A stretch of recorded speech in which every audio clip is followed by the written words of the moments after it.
Hello, this is Daniel Mart, and today I'm going to be doing another review. This time around, I'm going to be doing a review for Now You See Me. So yeah, right before I see its sequel, I'm going to rewatch the original one and fucking review it. So, yeah. And this movie stars Jessie Eisenberg, Mark Ruffalo, Woody Harrelson, Isla Fisher, Dave Franco, Morgan Freeman, and Michael Caine, and Melanie Lornette, and Common. Okay, in a really small role apparently. I actually didn't even know that was Common when I first saw it. So yeah, I actually didn't even know who Common was at that time. So fuck it. So yeah, before I begin though, 10-second spoiler warning as usual for those who have yet to actually watch the movie and haven't already. Stop the video, go check it out, and come back and watch the rest of this review. 10-second spoiler warning as usual, starting now.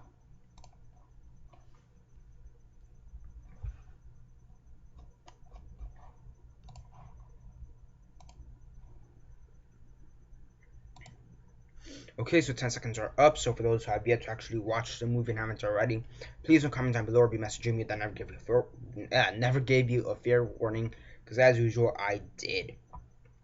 So yeah, as usual, quick synopsis, likes and dislikes, and then the rate. So Now You See Me. Basically, you have these four magicians. They are the four horsemen, and they were hired by an unknown person to perform these shows within within the time span of a year. Now, during this time span of a year, they were able to get a manager to manage them or promote them. And at the same time, they have to go behind this manager's back and pull off one of the most impressive heists in movie history, I suppose. Yeah. So, where was I? So yeah, so they basically have to pull off a giant heist. They're trying to get away from the FBI. They're trying to get away from the insurance company they scammed, because the promoter, Michael Caine, he's their promoter slash manager. He also manages the insurance company that basically screwed everybody over. Who got who got yeah Michael Caine runs the insurance company that screwed everybody over after Hurricane Katrina in this movie. So yeah, basically the heist is that they are trying to give back money to all the Hurricane Katrina victims, and at the same time prove themselves to be worthy magicians. And at the end of the film, it turns out that Mark Ruffalo, the FBI agent that's been chasing them the whole time, is the person who hired them. And yeah, and Morgan Freeman's here trying to debunk magic. So yeah, okay. Now when I'm not gonna lie, I actually really like this. I actually really like this movie, but in me actually saying the plot, I just realized how outrageous the plot actually is. I never actually said the plot out loud before now.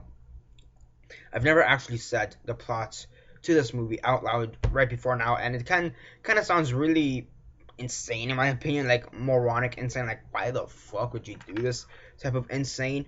So yeah, like a kind of bad idea, insane, but not. But if you watch the movie, it's actually a pretty passable film. It's actually pretty good, pretty good. Now, I actually like magic. Okay, it's pretty cool. Obviously, it's one of those things that a lot of people could just get intrigued by. Illusions or whatever. Magic is cool, and normally we don't really see that many movies where we normally don't have many movies where we see magic in a realistic point of view. You either have your fantasy magic or your realistic magic, and what I mean by that, you either have Now You See Me or Harry Potter. Okay, you have Sorcerer's Apprentice or The Prestige. Okay, so you have your realistic and your fantasy, and this obviously falls within the realistic.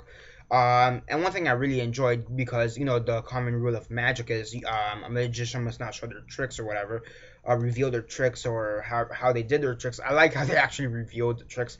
That was pretty cool, and there was some pretty cool foreshadowing throughout it. But even after that, even when you see how the tricks kind of played out, you have to call bullshit on some of that. You kind of have to call bullshit. Like, there is no way that Dave, like, for example, they had the one FBI agent from Paris. Like, there is no way they had time to plan that one FBI agent, because that one FBI agent from Paris or whatever, from Interpol, who came from Paris or whatever, she was like kind of a random part. Like, they didn't know she was gonna come. They didn't even know that she was gonna be sent. So the fact that they were still able to calculate everything, given the fact that she kind of just came out of nowhere, was kind of bullshit. So I mean, there is some bullshit. Even, I mean, then again, magic. as a whole could be bullshit. But, there is some bullshit within all that, even as we're explaining it. So, yeah, now, the acting is actually pretty good. Jessie Eisenberg, one of the few roles where he's not a stuttering dumbass, smart dumbass, where he's not like fucking social network Zombieland, where he's like, the first rule is to limber up and cardio and Facebook and shit, and Batman and Superman fight. This is one of those few roles where he's out of his typecast, where he actually seems confident in what he's doing. So, I like that. Mark Ruffalo, great.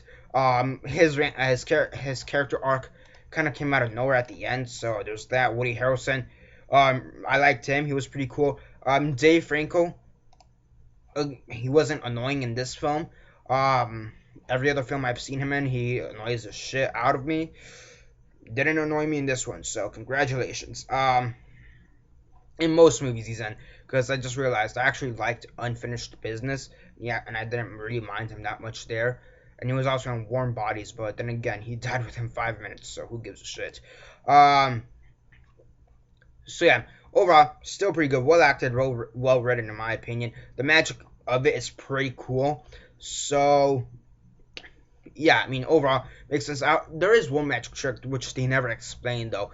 That's the one where you have Jessie Eisenberg and he has a tracker on the phone, and he's in NOLA. He's in New Orleans. He's in the Mardi Gras parade, and he's being chased by Mark Ruffalo, and he's running, and he runs into this bathroom, and he literally just disappears into the bathroom. Like, I don't remember there being a window or whatever, and the tracker's still there. Like, that made no sense. Like, how the fuck did you escape? Well, like, there was no noticeable windows. Like, how the fuck? Like, again, I understand that not every single magic trick has to be explained, but there's a difference between movie magic and, which is like CGI and shit, and realistic magic, which is the one that can actually be proven and explained. So yeah, and it's also kind of funny how they kind of left Common doing the violin towards the end. I was like pretty fucked up. Yeah. Overall though, I still like the movie. I really enjoyed it. And yeah, on a scale of 1 to 10, 1 being the worst, 10 being the best, and 6 being decent, I'll give it an 8 out of 10. I actually really enjoyed this film. And yeah, that's basically it for now. Subscribe, comment down below, like the video, share on Facebook, Twitter, MySpace, or whatever you guys prefer. And that's basically it for now. This is Daniel Mart signing off.